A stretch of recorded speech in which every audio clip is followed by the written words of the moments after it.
What is up, everybody? Welcome to Rad Parenting. Joe Sib here with you. And Anaya Bo. And we are in our room. We've got coffee. We are fired up.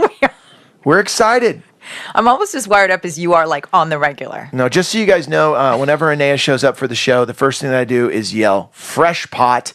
And Kevin, our producer, pulls together a pot of coffee for us. It's super, super strong. I don't even know where he gets this coffee from. I mean, I've had half a cup, and I think I'm going to be good for the entire day. Yeah, by the entire day, you're going to be like painting houses, putting roofs on houses, all of these ideas. What I really like, Joe, because I want to encourage this with some positive affirmations, I love when you have the cup ready for me as I walk into the studio. It's such a treat. Because you know why? You're a busy person, and I know I only have a certain amount of time with you. So let's get right into our show. First of all, I got to thank everyone. Anaya and I both want to thank everyone for all of the emails. They've been coming in. You can always email us at radparenting@gmail.com. Anaya, you take the time to answer all those emails. Yeah. I answer the ones that are like, we love your show. What's up? Like the dudes and the bros. I handle those.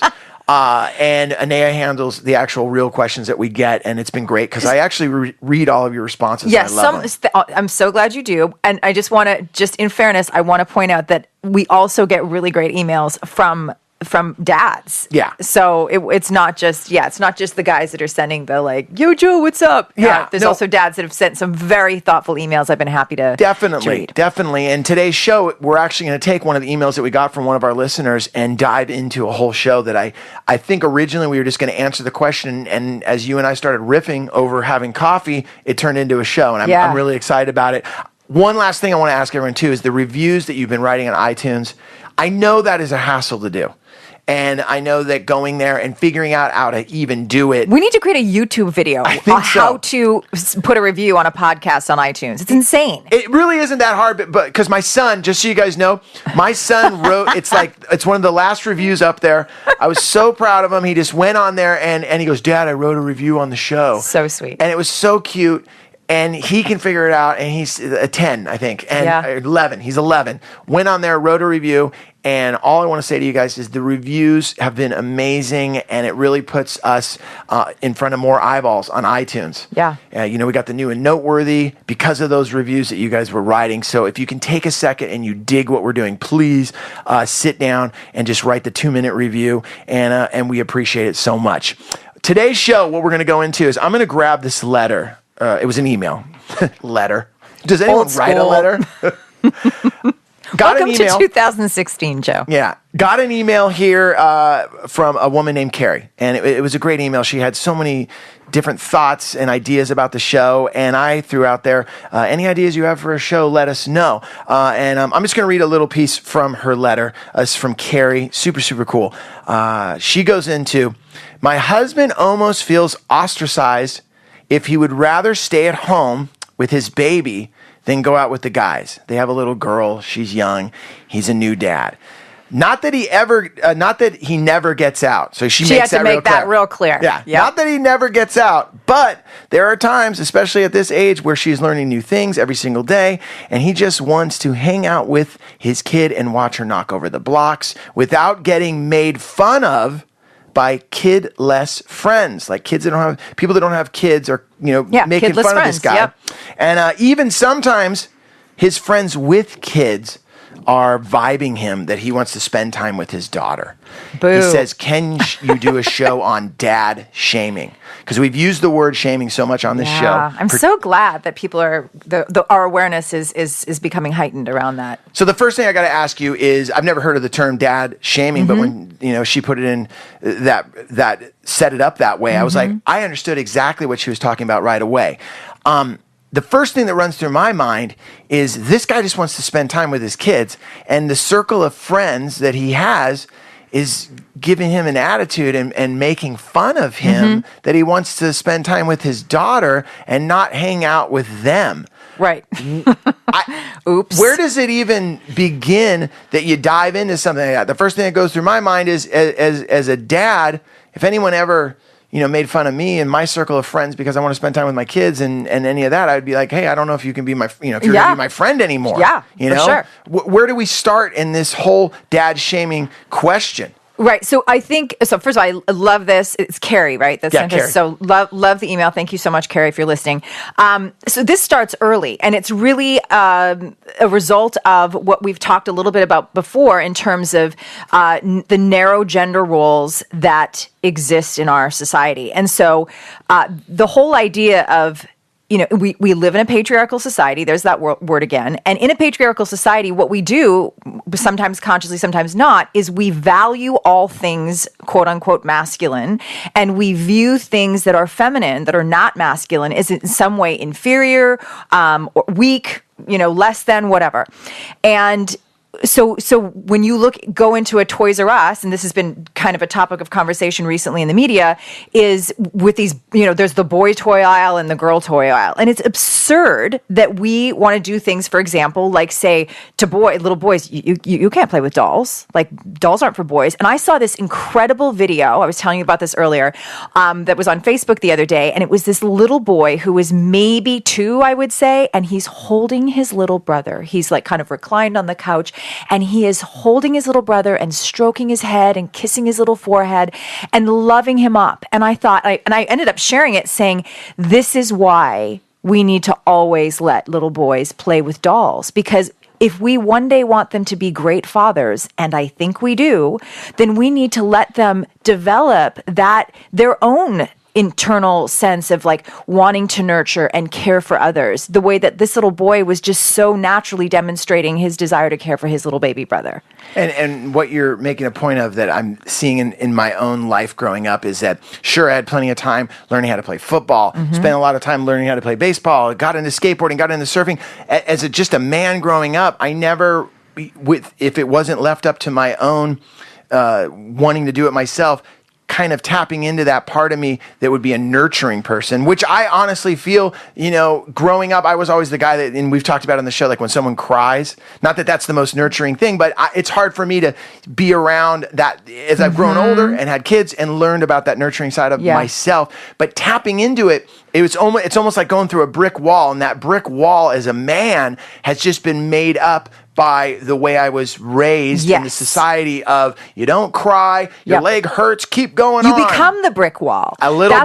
That's what we teach boys. And this is why, and I've said this before, that with girls, I think primarily what we do is we really shame their bodies. We could do multiple shows on that. With boys, the way that we're screwing up boys is by shaming their emotional selves.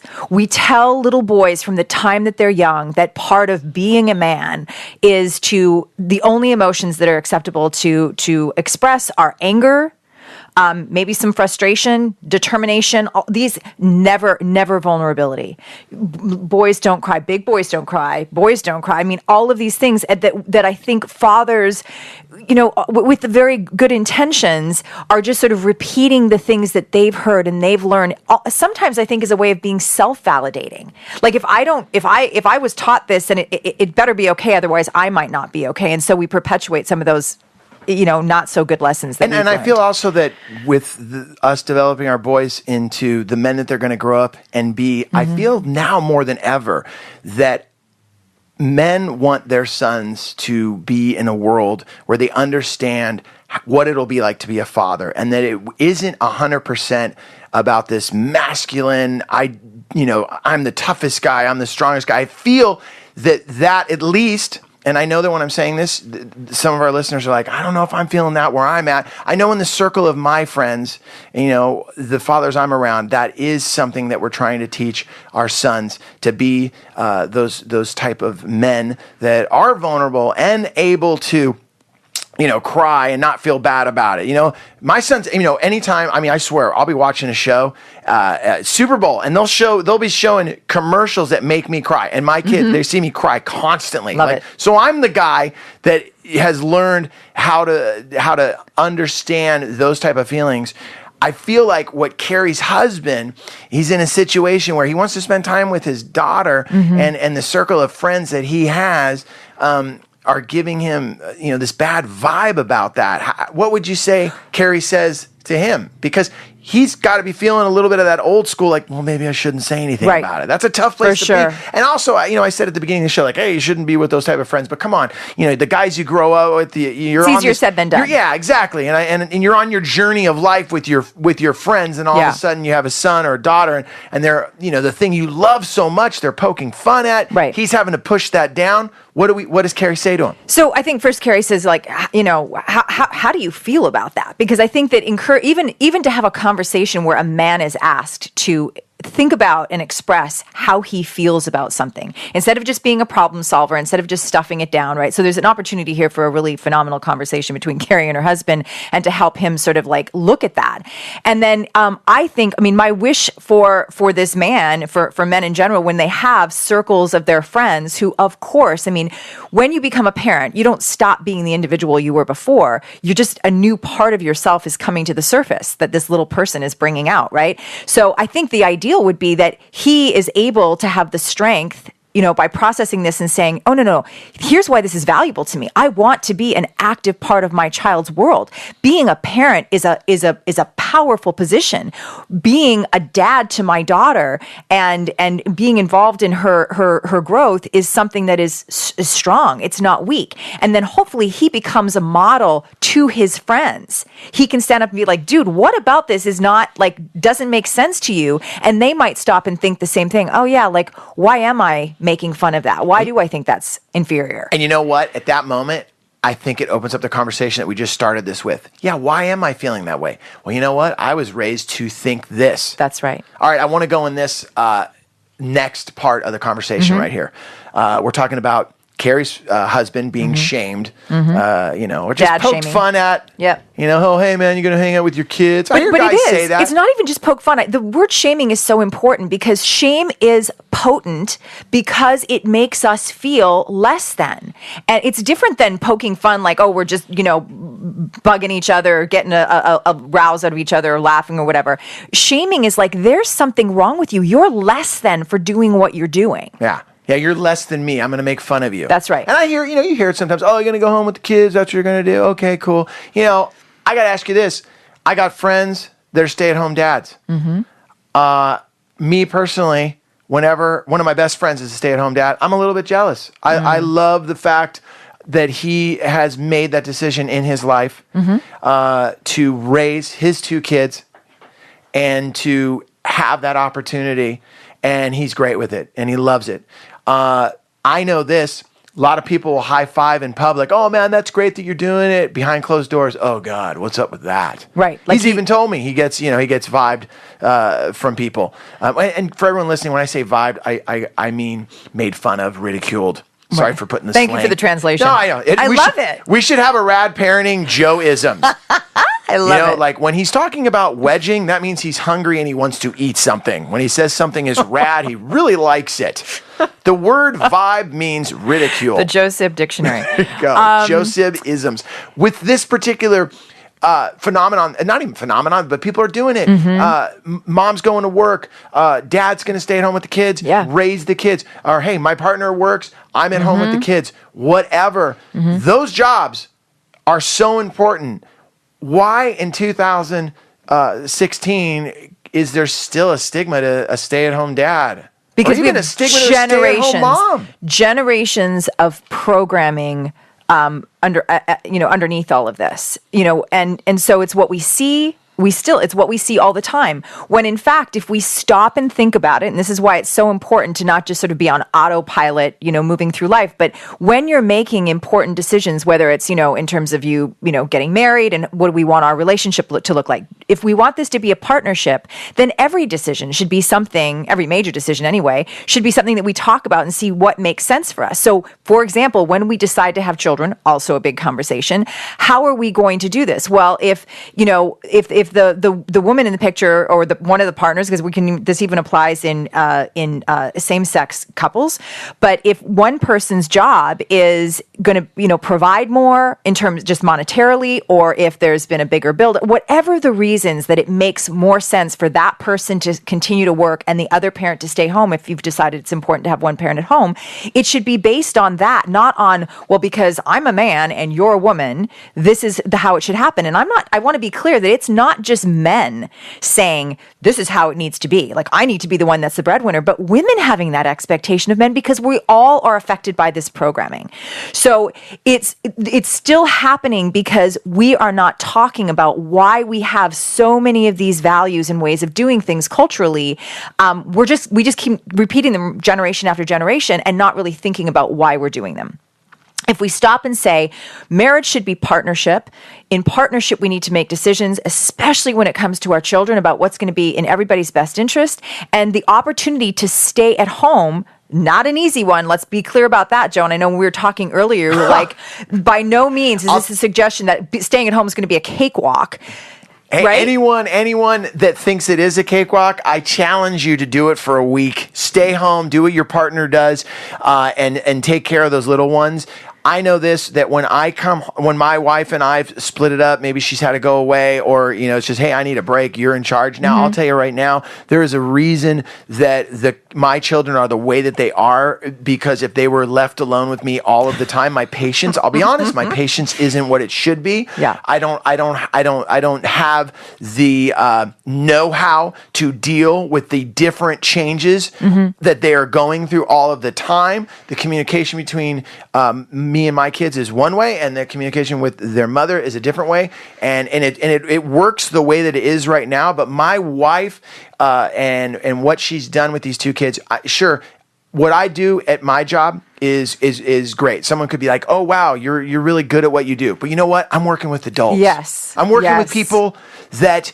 Also, I write a check to at the end of the month, so they kind of got to be nice to me. Right. You know what I'm saying? I sign their check. They got to be cool to me. You know what? My wife keeps the family operating and running the way that it is. It would be the equivalent of just having the most insane dynamic, but all of the time rolling in emotion that is moving forward. And I that's why I always say to her, her margarita's got to be a double. I don't know. It's just no, but it's so true. You know what I'm saying? And that, I do know what you're saying, and I think that we underestimate, like, the opportunity, even in terms of our own, like, the opportunity to interact out in the world as an adult with other adults is a very different undertaking. Not always easy. It has its own set of challenges. There's but then problems there. On the day-to-day, dealing with, like, one adult in the room dealing with children. And sometimes it's great when they're awesome, but there's other times, and a lot of the time, it's really challenging. But how many women do I hear say, and men too, like, I'm just a mom. You're just a mom?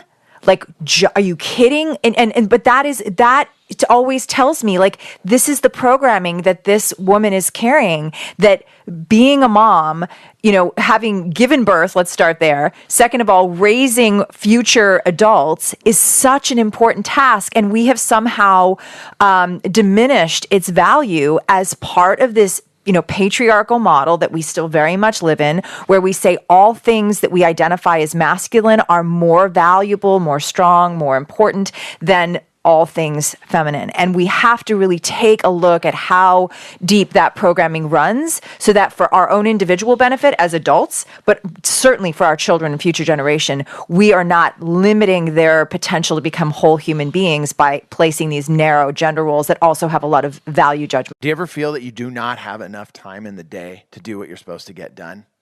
You're going to work, you're maybe trying to hit the gym, but you forgot that, I got to pick so-and-so up from daycare. Oh, I got to get my dad over to his doctor's appointment. Oh, I wanted to pick up the house before I left. Wow, check it out. How am I going to get everything done? Well, I'm going to tell you right now. Go to care.com. Care.com. Care.com is the world's largest digital marketplace for finding and managing family care. That is right. Family care needs can be unpredictable. You got sick kids. You need someone to stay home. Man, both parents are out there trying to make a living. Your kids get sick. Oh, who's going to stay home? Who's going to miss out on that cash? Now you go to care.com and they'll have someone for you that can look after your kids.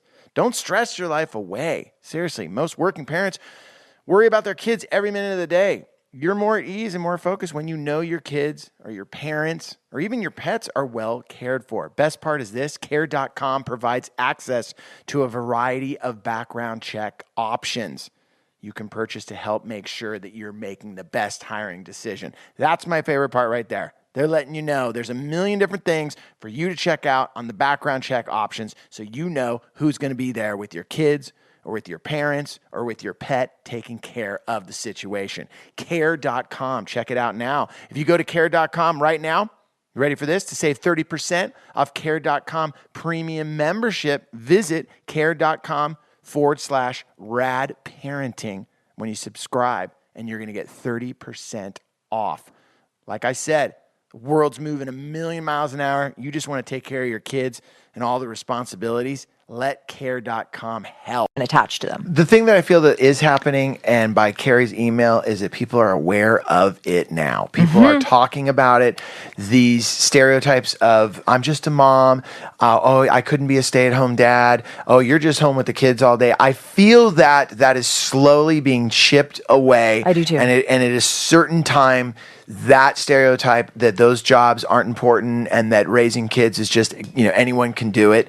It's going away. And hopefully by doing this show and by getting emails like this from Kerry, that those conversations can be opened up and that people can say, you know what, hey, the reason that you feel the way that you do and you want to make fun of Kerry's husband because he wants to stay at home and play blocks. And I'm not a psychologist, but I'm going to say this. Maybe his friends never had a dad stay home and play blocks with them. Yeah. Could that be something? No, absolutely.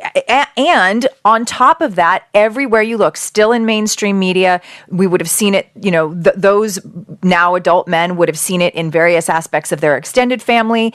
And they are, I think, in spite of a deep longing, I think it's a natural longing to want to be involved in the daily, evolution of these children that you've brought into the world, but to somehow have that opportunity or that choice stripped from them. In the same way that we have many choices that are stripped from women because that's not what women do, or shaming a mom who wants to go back to work and have a career and being like, we've talked about it, a lot, even over the last couple of elections, like people asking Hillary Clinton questions that we would never have asked some of the male candidates in terms of, how do you manage, having grandchildren and running for the presidency?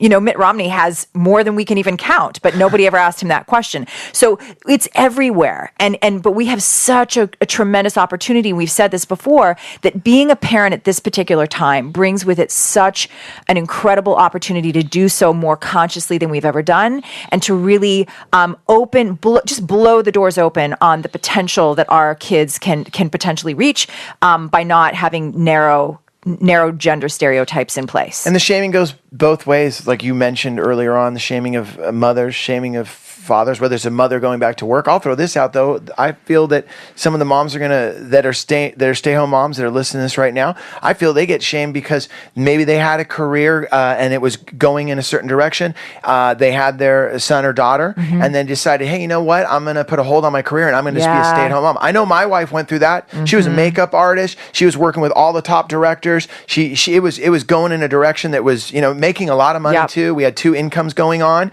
And I remember she got pregnant with my daughter, had my daughter, and went back to work. She went for one job. She went out there and worked for, she took time off, maternity leave, and then went back out there and worked. And I remember she made it through that first job and came home. And after, 2 or 3 weeks of not feeling right, not feeling good, and literally making her like physically ill, not being there with my daughter, she's like, what do you think? I want to stay home and do this. I want to be present. I want to do this whole ride. Yeah. And I was like, let's do it. Let's go for it. It was scary financially because we're both like, oh my gosh, how are we going to make it happen? Right. And sure, you make changes and you adjust. But I do remember, and some women, poking fun at her. Like, I could never do that. You know, even when she homeschooled, oh gosh, why do you do that? Right. I could never do that. Like, and almost like these backhanded slaps. Like, you just throwing a burner in there, making a joke that was, really a dig at the fact that she walked away from this career and wanted to have So we have to be careful. And it goes back and forth. Yeah, we have to be careful. And I think that with we move into dangerous territory, and I think this is where people get it wrong. The women's movement or the feminist movement or the movement for equality, which is to me what the feminist movement is really about: equality for men and women. We have to be careful that we don't move into territory where we're also shaming women for wanting to say, my God, I had no idea it was going to be like this, but I just want to be with this little person. Like, when I'm not with him or her, I like you said, your wife, like, feeling sick. I mean, and for other women, like for me, I, went back to work at about 5 months, and I was pumping, at my clients' homes to make sure that I could continue to nurse her. But it was important to me to have that balance of, I have time with my baby, but there's me in the world as an individual, and that's important. Empowerment is about choice. And it's also your personal decision. That's right. Like what you just described right there, it reminds me so much of before we had kids. And for people that are listening right now that are maybe and I know we're going to do around the corner, we have your friend coming in to do now you're pregnant, now what? That's going to be amazing. We're doing that in May. Yep. But for our friends that are listening right now that are about to have their children, you said something so true here now. I remember before having kids, I had all of these ideas and thoughts of the way it was going to go down. Mm-hmm. I was going to be this kind of dad. I was like, I'm never taking my kids to Disneyland. We don't need that in our lives. And then as soon as I had kids, I'm like, let's go to Disneyland. And then I'm crying at Disneyland. I'm there once again crying at Disneyland. And my wife says to me, why are you crying? And I'm like, I never came here. Aww. I never came to Disney. So you think you're going to have this one. And can I just tell you right now, it's not anything that you ever imagine, and that's why I feel for women and for the dads that stay at home. This little person shows up, and turns and this your world amount of upside love down. Yep.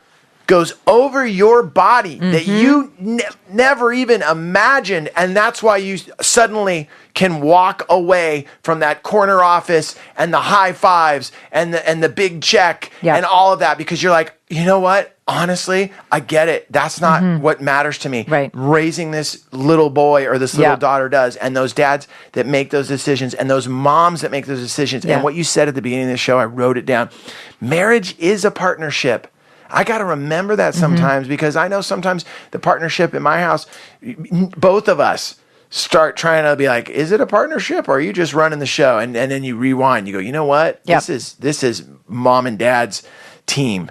Right. We're running it here. And constantly that's such a have to strong be checking. statement. I think that it's all about doing it, like being awake for the ride and know that you need to be making conscious choices as you go. And that's hard to do in the society that we live in. It is. We're moving so fast. We're packing so much in. But that's why I think, like, in a great partnership, you are keeping each other in check. That's the whole idea. And in a healthy partnership, the goal is for each person to be the best, most whole version of themselves, so that we in turn model that for our children. Yeah. And so, here's an opportunity that, to consciously make the decision. Am I called, in spite of everything I ever thought, to stay home with this little person? Does it turn out that I thought I was totally going to be a stay-at-home parent, but in fact, I need the balance of still having one foot in the adult world and continuing to build my career? And let's not forget this. There's the world that we live in right now. It's tight out there. And I know plenty of parents, there's no staying at home. Right. Both parents got to work. Yeah. That's the world that we live in, and it's tough. And you know what? I know how hard it is for both those parents to go out there in the workforce, because as much as you may love your career, everyone wants that time with their children, and it goes so fast. And for the parents that do have to work, both, two parents making two incomes to make it happen, because economically right now it is so tight out there, and it's only going to get tighter, and everyone's just trying to make it the best for their kids. And those parents, they have to maintain that partnership as much, and as much as we've talked about the people that have been able to stay at home and the people that aren't, man, I want to do a show on finding that balance for the families out there that both mom and dad have to work, both partners. Which is far more common right now than and it's hard. And I think that's a show that we got to do. We got to figure out how we just balance that all out there. Note it, write it down. There so we don't forget. Go. There you go. Hey, before we split, we got to thank Kerry so much for the email. Recap real quick. Dad shaming. Mom shaming. What we're talking about is shaming anyone for wanting to be with their children and spending time. And whether that's, hey, I want to spend my Saturdays now with my son instead of watching football with my boys in the den and doing the thing we did forever. Hey, check it out. You know what? You guys want to come over to the house, hang out with us? You're more than welcome. Because check it out. This little dude that I'm taking care of, I'm into it. Right. You know what? And I think having some awareness based on what we've said that, with Kerry's husband, if he's got these other friends that are currently quote unquote kidless, we also have to have some awareness that there's things that we don't know we're even going to experience, to your point, until that little person arrives. So you have to kind of be like, dude, you just don't even know. You don't even know. I remember saying that to my friends before they had their kids because, you're hanging out, you got to split early because you're like, I remember this. I remember being out at shows I remember this is when I realized how much I loved being a dad and really how responsible and important it was to me was being out at a club, watching a band, doing something. And even though that's my job to work in music and to be out at night, that the first time going, I don't need to be here any longer than now. I am out of here. Yeah. And that was a game changer for me because I stopped saying yes to things that I didn't really want to do. Like when someone said, hey, will you come and see our band play? I'm like, no, I'm not going to do that. Yeah. Why? I don't need to, and I'd rather be at home with my kids. Even with all of my comedy, I am only out on the road doing shows when it makes sense and it works around baseball schedule. My son does baseball. I'm not going on the road, April through June because I want to be at those games, even though he doesn't want me there. That's another show. I think we've done that one, right? Yeah, I know. Hey, I want to thank everyone once again for all the emails. Thank you, Kerry, so much for taking the time. I hope we answered your question. Please keep the reviews coming. Once again, any questions that you want to ask Anea or myself, please hit us up at radparenting@gmail.com. Do you got anything going on in the next couple weeks? Speaking engagements, anything in your world, Anea? Yes, but I never know when these things are going to air. So yes, I'm up in San Francisco the last week of the month. We've got a huge event coming up. And when you say the month, Friday. You're talking about April. Okay. April 2016. And so you'll be up in San Francisco end of April. Doing some speaking engagements up there. And we have our stand-up for girls going on this Friday. It'll already air. But that'll be awesome. Stay tuned for that. And definitely just go to the realgirlprograms.com if you want to just look at what we're doing for girls. And we've got a new program for boys based on what we've talked about today. This is the reason we now have a boys empowerment program to help little boys stay whole and not be shamed for being emotional creatures. Hit that address again one more time. realgirlprograms.com. Definitely check that out. Anea will be up in San Francisco speaking, and you can check out the dates for her engagements at the end of April, and this will air on time for that. And I'll let you guys know that I will be in Cobb's Comedy Club in San Francisco, April 21st through the 24th. So the week that this airs, if any of you guys want to go, you can hit me up. You can email me, joesib22@gmail.com. JoeSib22 is in 1922, the year I was born. Someone actually emailed me that. What's with the 22? Is that the year? I'm like, come on. I can't do math, but I'm not that old. We'll see you guys all next week. My name is Joe Sib. And Anea Bogue. Later. Late.